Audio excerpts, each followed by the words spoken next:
नाही, नव्याने निवडून आलेले सर्व खासदारांना निमंत्रित केलेलं आहे आणि एकंदरच राज्यात विधानसभेची पुढची तयारी करण्याच्या विषयी पावलं टाकण्यासाठी नियोजन करण्यासाठी आजची बैठक आहे.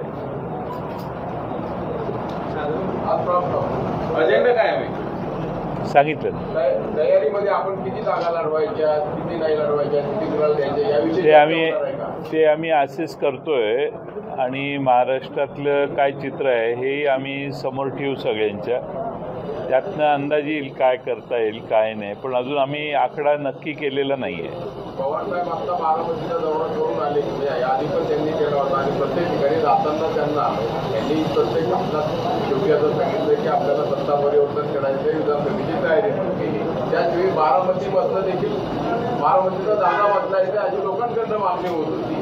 तर तुमच्याकडनं कुठल्या जागाची तयारी आहे की जो बारामतीमध्ये तुम्हाला देता येईल? तिथला बारामतीचा स्थानिक निर्णय स्वतः पवारसाहेब लक्ष घालून निर्णय घेतील.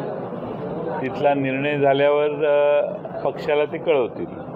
म्हणजे तुम्ही स्वतः देखील काय पुढं किंवा माझे आता काय 4 महिने राहिले वगैरे वगैरे असं काय काय बोलला होता, काय पुढे काही सकारात्मक बदल अपेक्षित आहेत की ही नियमित प्रक्रिया असणार आहे?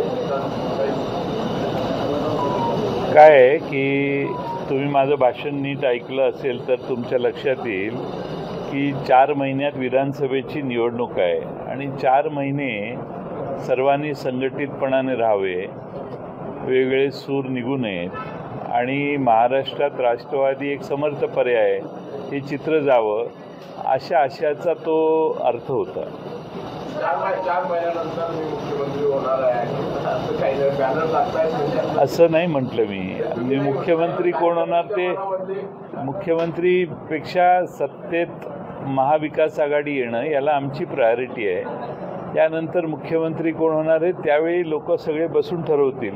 आज त्याची घाई कुणी करण्याची गरज नाही आणि सरकार येण्यासाठी जे करावं लागेल ते सर्व आम्ही सगळे करणार आहोत. सर, महाविकास आघाडीचं महायुतीमध्ये बऱ्याचशा गोष्टी हलवेल नसल्याच्या खरं तर बातम्या समोर येतात. त्याचे 2 उदाहरणं देतात. रामदास कदमांनी काल असं म्हटलं की भाजपच्या हट्टीपणामुळे आमच्या 4 ते 5 सीट कमी झाल्या आणि आज हसन मुश्रीफ कोल्हापूरमध्ये बोलताना असं म्हणाले की एकनाथ शिंदेमुळं अनेक जागा आल्या, एकनाथ शिंदे स्वतः लक्ष घालत आहेत. ह्या सगळ्या गोष्टीवर एकनाथ शिंदेमुळंच खरं तर ती जागा निवडून आली. ज्या जागेवर वायकर वर्सेस जो कीर्तिकर वाद चालू होता त्या शिंदेनी लक्ष घातली किंवा हातकणंगलेची जागा असेल ही त्रिहेरी लढतीमुळे निवडून आलं नाही तर तुम्ही निवडून या सगळ्या गोष्टीवर वाटतं की महायुतीत विधानसभेपर्यंत अलबेल राहणार नाही. सगळ्या गोष्टी काय माहीत नाही आता काय ते शेवटी सत्ता संपत्ती सगळ्यांना एकत्रित ठेवते आणि वेगवेगळ्या मार्गाने कुणी किती पैसे गोळा केले हेही या लोकसभेत चित्र दिसलेलं आहे. लोकांच्या मतापेक्षा बाकीचेच प्रभाव वाढले आणि त्यामुळं लोकांच्याही लक्षात आलेलं आहे की महाराष्ट्रातले वेगवेगळे पक्ष कसे आहेत. त्यामुळे त्यांच्यात आता 3 पक्षात काय होणार आहे हे आम्हाला माहीत नाही, पण आमची महाविकास आघाडी एकसंघ राहील असा आम्हाला विश्वास आहे.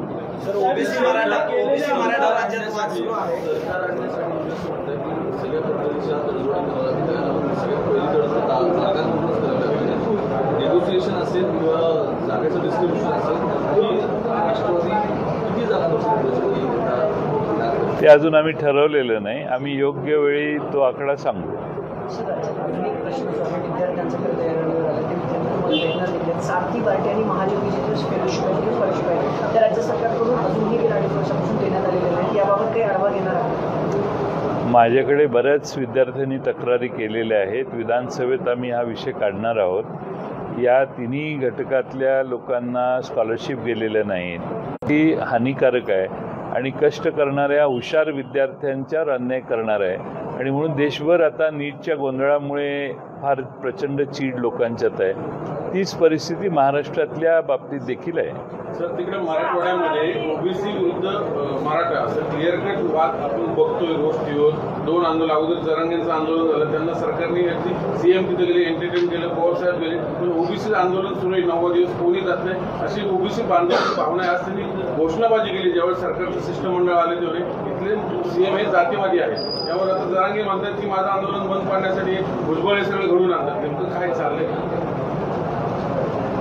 काही नाही, आता सरकार त्यांच्याशी बोलतंय. सरकारने योग्य तो मार्ग काढला पाहिजे संतुलितपणाने.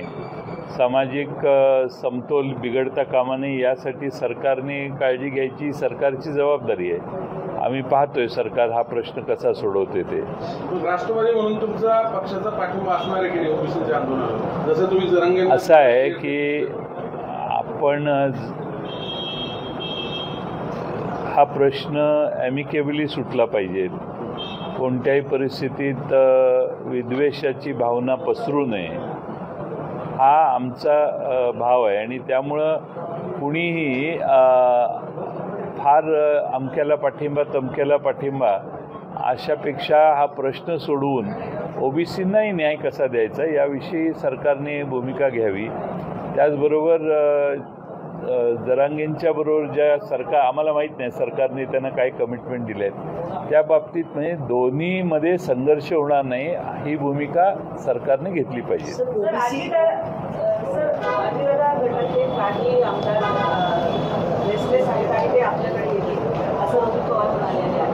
याशिवाय दुसरं पण आहे की तुम्ही म्हणालात की जे काय बोलायचं असेल ते खाजगी बोला, आपल्यामध्ये बोला, पण सोशल मीडियावरती बोलू नका. दोन्ही गोष्टी मी जे बोललो तेच आहे.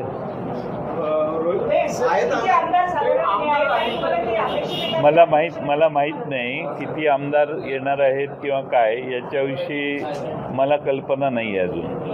सर, सांगलीमध्ये जोडगोळीनं तुम्हाला माहिती, मी नाव घ्यायची गरज नाही, तुमच्या मतदारसंघात येऊन मोठे घोषणा केल्या, काय प्रत्युत्तर असेल?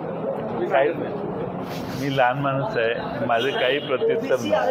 आणि किती झाले तर ते आमचे काँग्रेस हा मित्रपक्ष आहेत, त्यांच्यातल्या कुणी काही बोललं तर त्यावर मला उत्तर देणार नाही. मी आवश्यकताही नाही.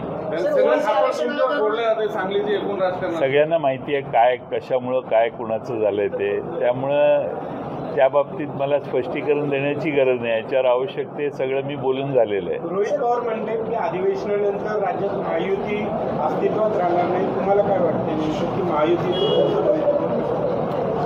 मला माहीत नाही काही तपशिलात काय कशाबद्दल कोणती माहिती त्यांच्याकडे आहे ती मला माहीत नाही. त्यामुळे त्याच्यावर मी बोलणं योग्य नाही.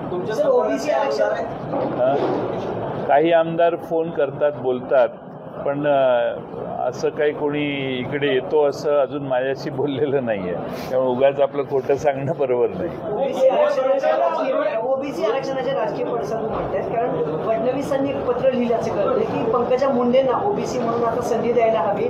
भाजपात जो मराठवाड्यात फटका बसला त्याच ओबीसी समाजाला परत एकदा सोबत घेण्याचा भाजपचा प्लॅन आहे असं दिसते. कारण पंकजा मुंडेंना संधी द्या असं पत्र फडणवीसांनी लिहिल्याचं कळतं. नाही, मला प्रश्न कळला नाही. पंकजा मुंडेंना संधी द्यावी भाजपकडून राज्यसभेवर किंवा इतर ठिकाणी कारण ओबीसी समाज नाराज आहे, मराठवाड्यात आपल्याला फटका बसला असं फडणवीसांनी केंद्रात मागणी केल्याचं होते. मग ओबीसी समाजाला पुन्हा एकत्रित करण्याचा भाजपचा प्लॅन आहे राज्यात असं वाटतं. ओबीसी कार्ड खेळते नाही, यावेळी आम्ही ज्या निवडणुका लढवल्या त्यात ओबीसी समाजातल्या अनेक घटकांनी आम्हाला पाठिंबा दिला आणि आमचा जनतेनं दिलेला हा जो विजय आमच्या पारड्यात टाकला आहे त्यात सर्वच घटकांनी आम्हाला मदत केली. आणि त्यामुळं त्यात काही लोकांना जर ठराविक समाज एका बाजूला न्यायचा प्रयत्न करत असतील तर ते त्यांचा राजकीय स्वार्थ आहे असं मी समजेन. कारण मुद्दा असा आहे, सुरुवात बीडपासून झालेली आहे. जरांगेंनी काही पक्षपात वक्तव्य केले अख्ख्या त्यांच्या आंदोलनात. त्यामुळं मराठवाड्यात तसंही तो प्रांत थोडा त्या पद्धतीतला आहे. त्यामुळे जातीवाद तिथे वाढत गेला.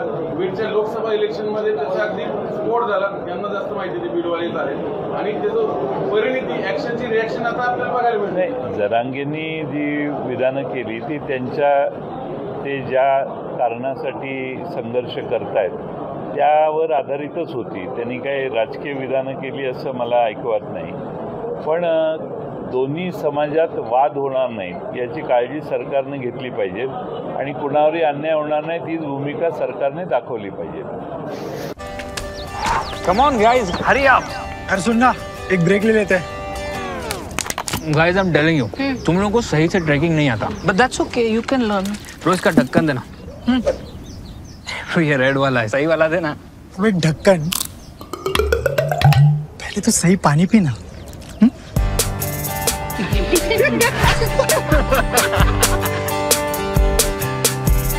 Manikchand Oxyrich, proudly Indian.